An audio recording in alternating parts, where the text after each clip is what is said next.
নমস্কাৰ বন্ধুসকল, এইবাৰ পলিটেকনিকৰ যোনটো পলিটেকনিক এডমিশ্যন টেষ্ট হয় সেইটো নহয়। পলিটেকনিক এডমিশ্যন টেষ্টৰ সলনি এইবাৰ মাৰ্কছৰ বেচিছত এডমিশ্যন দিয়া হ'ব। সেইটো কাৰণে আপোনালোকে অনলাইন নটিফিকেশ্যন চাই থাকিব লাগিব।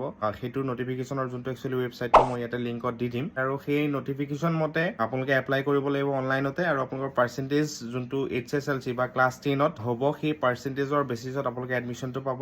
আৰু সেই এডমিশ্যনৰ কাৰণে পিছত কাউন্সেলিং হ'ব বা কিছুমান প্ৰচেছ থাকিব, সেইবিলাক নটিফাই কৰি যোৱা যাব আপোনালোকক সময়ে ডাইৰেক্টৰেট অফ টেকনিকেল এডুকেশ্যন বা SCT আছে, SCTৰ ফালৰ পৰা। চ' সেইখিনি আপোনালোকে সময়ে চাই থাকিব সেই ৱেবছাইটটোত, গোটেইখিনি গম পাব। কাউন্সেলিঙৰ পিছত আপোনালোকে বিভিন্ন ধৰণে বেলেগ কলেজৰ কাৰণে এপ্লাই কৰিব পাৰিব। যেনেকে 26খন পলিটেকনিক আছে বৰ্তমান, সেই পলিটেকনিক বিলাকত আপোনালোকে নিজৰ সুবিধা অনুযায়ী এপ্লাই কৰিব পাৰিব, আৰু মাৰ্কছৰ বেচিছতে হয়তো পিছত সেই চিলেকশ্যনটো হ'ব যে কোনে কোনখন কলেজত একচুৱেলি চিট পাব বা কোনটো ব্ৰাঞ্চত কোনে চিট পাব। গোটেইখিনি মাৰ্কছৰ বেচিছত হ'ব এবাৰ, কোনো ধৰণৰ পলিটেকনিক এডমিশ্যন টেষ্ট নহয়। ধন্যবাদ।